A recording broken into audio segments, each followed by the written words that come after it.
Hi అండి, welcome to Sunitha vlogs. ఈరోజు వీడియోలో కొబ్బరి వేపుడు లేదా కొబ్బరి కూర ఎలా చేసుకోవాలో చూద్దామండి. కూరగాయలు ఏమీ లేనప్పుడు లేదా తక్కువ టైంలోనే వంట త్వరగా అయిపోవాలనుకున్నప్పుడు ఇలా పచ్చి కొబ్బరి ఒకటి ఉంటే చాలండి. సింపుల్గా ఈజీగా చేసుకోవచ్చు. తప్పకుండా ట్రై చేయండి. ఈ కొబ్బరి వేపుడు తయారు చేసుకోవడం కోసం ముందుగా మీడియం సైజ్ కొబ్బరికాయని తీసుకొని ముక్కలుగా కట్ చేసుకొని తీసుకోవాలి. పైన బ్లాక్ పార్ట్ ఏమీ తీయాల్సిన అవసరం లేదండి. ఈ ముక్కలన్నీ శుభ్రంగా కడిగి మిక్సీ జార్లోకి తీసుకోండి. అలాగే 1 టేబుల్ స్పూన్ ధనియాలు కూడా వేసుకొని కోర్స్గా గ్రైండ్ చేసుకోండి. దీనిలోనే 8 నుండి 9 వెల్లుల్లి కూడా వేసుకొని మళ్ళీ ఒకసారి గ్రైండ్ చేసుకోండి. కొబ్బరి అంతా ఇలాగా గ్రైండ్ చేసుకొని పెట్టుకోండి. ఇప్పుడు కూర తయారు చేసుకోవడం కోసం స్టవ్ మీద కళాయి పెట్టుకొని 2 టేబుల్ స్పూన్ల నూనె వేసుకోండి. నూనె వేడైన తర్వాత ఆవాలు, మినపప్పు, శనగపప్పు అన్నీ కలిపి 1 టేబుల్ స్పూన్ వేసుకోండి.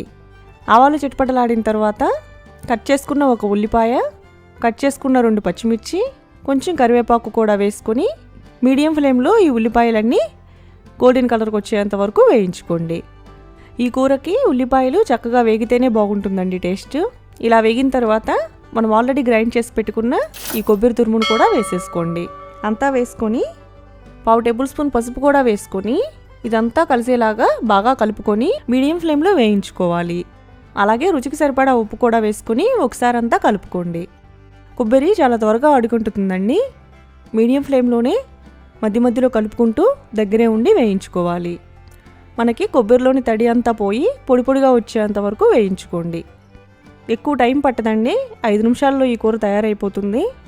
ఇలా పొడి పొడిగా వచ్చిన తర్వాత 1 టేబుల్ స్పూన్ కారం కూడా వేసుకొని ఒకసారి అంతా కలుపుకోండి. ఇది వేడివేడి అన్నంలోకి ఈ కూర టేస్ట్ చాలా బాగుంటుందండి. లేదా సైడ్ డిష్గా రసంలోకి కూడా బాగుంటుంది ఈ వేపుడు.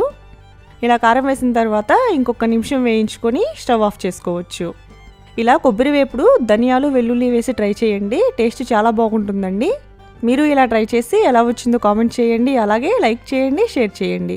ఇలాంటి టేస్టీ రెసిపీస్ కోసం సునీత వ్లాగ్స్ని సబ్స్క్రైబ్ చేసుకోవడం మాత్రం మర్చిపోకండి. Thanks for watching.